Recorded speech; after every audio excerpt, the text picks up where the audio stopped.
Are you facing challenges in your health? Then Dr. Suleiman Clinic and Labs is here to provide you with the lasting solutions to your health problems. Dr. Suleiman Clinic and Labs is specialized and offers consulting in psychiatry, internal medicine, cardiology, urology, dermatology, gynecology, infectious diseases, and infertility.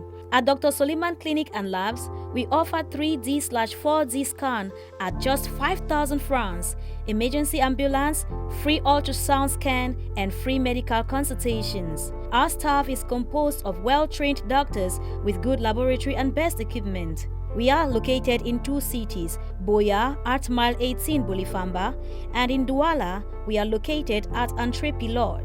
You can reach us through the telephone number 694-940-172. Your health is at the right place with Dr. Suleiman. So we discussed if the woman have hepatitis B, what we will do. That is, if the pregnant woman have hepatitis B, what we will do. If she has HIV, what we will do. And most important that the visitation, it's every 4 weeks till the pregnancy is 28 weeks, and every 2 weeks from 28 to about 36, and after the 36 weeks, it's every week. That is the visitation to your doctor during pregnancy.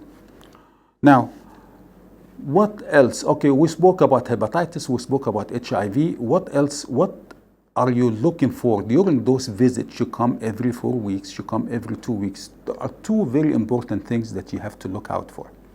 Number 1 is gestational diabetes, meaning I could be normal. As a mother, before pregnancy, I don't have diabetes.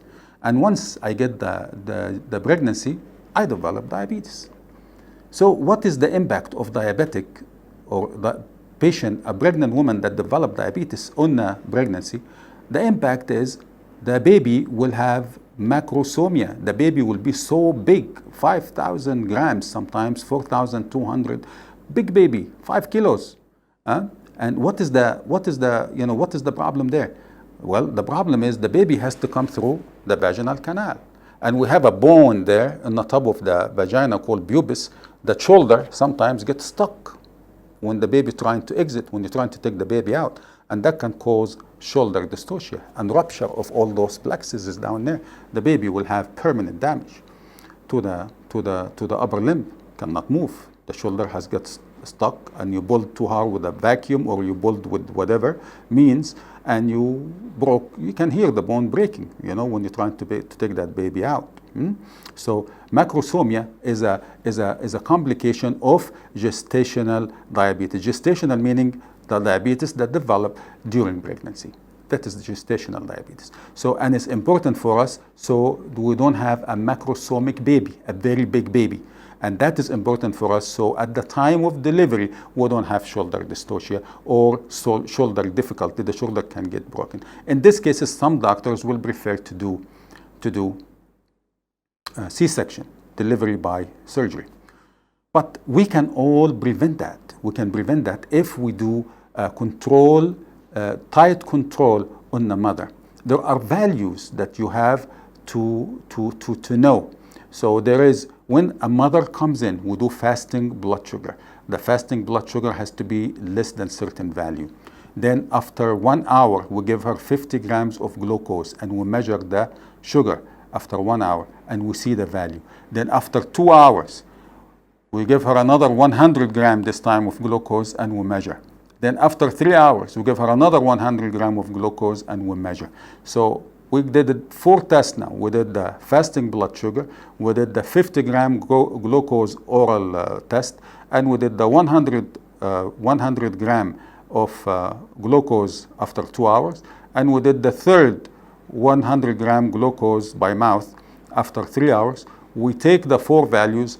Any 2 values that are higher than normal, that patient will have gestational diabetes. That patient will have gestational diabetes. And believe it or not, when a woman has gestational diabetes, after she delivers, after 10 years or so, she will develop real diabetes.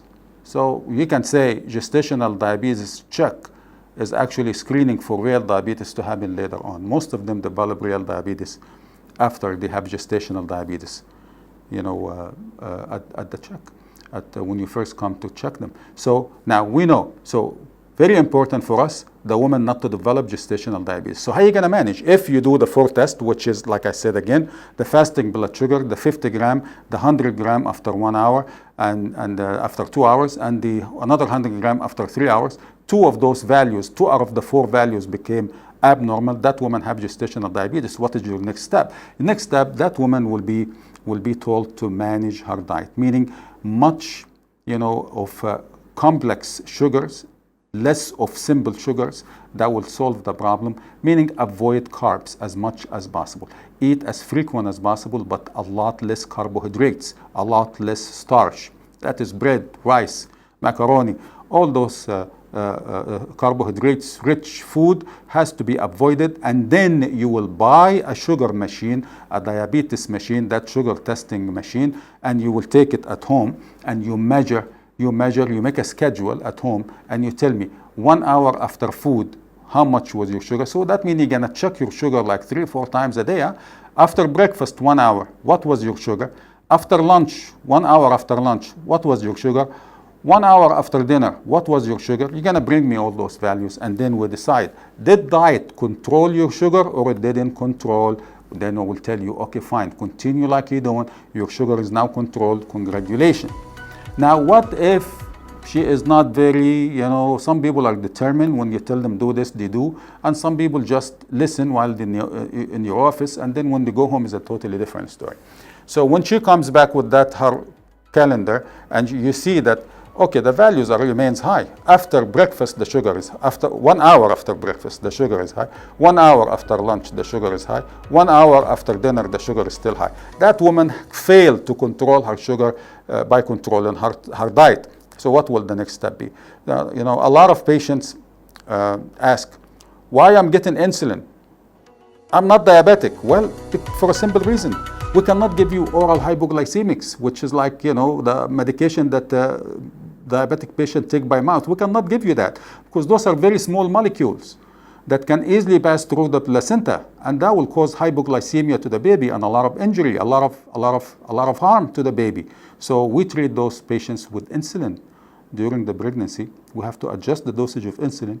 The reason for insulin is a big, large molecule that cannot easily pass through the placenta. So those are now we talked about the hepatitis mother, we talked about the HIV mother, and we talked now about the diabetic mother. Not necessarily diabetic before pregnancy, but she developed gestational diabetes during pregnancy, and we see now how we manage those patients. Now the third one, and the very important one, and we end with that, is the hypertension. Before pregnancy, your blood pressure is fine. It's absolutely fine. And then after you became pregnant, your blood pressure is high, is rising.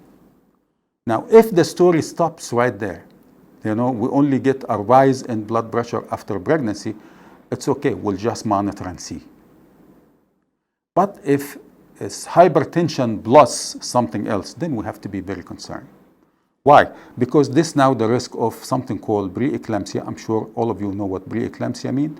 And there is also the risk of eclampsia. So it could be when the blood pressure rises beyond a certain value, we can just call it gestational hypertension. Your blood pressure is just high. But if I do urine analysis, and why would I do urine analysis? The woman comes to you, her face is swelling, her hand is swelling, small difficulty in breathing. So that is obvious edema. Edema meaning swelling, just the medical term for swelling is edema. So the woman here is swelling, okay? Face is swelling, hand is swelling, leg swelling, and she is pregnant, and that the pressure is high. So in this case, what? This is pressure, blood pressure is a problem, is high, plus another problem. So you do the urine analysis. In this case, you want to see if there is protein in the urine or not. And guess what? You find protein. So that woman, yes, I'm getting the alarm. Okay, I'm finishing very soon. So you're getting the protein in the urine. So that woman is definitely preeclampsia. If the woman has the hypertension, the high blood pressure, the protein in the urine, and sometimes she convulses, That is now eclampsia. I will see you in the next session. You have a beautiful weekend. I will see you next Sunday at 8 o'clock. Please watch the video, and if you're there on the social media, share it to your friends and colleagues so everybody can benefit from it. I thank you very much. This is Dr. Solomon at Your Health Today.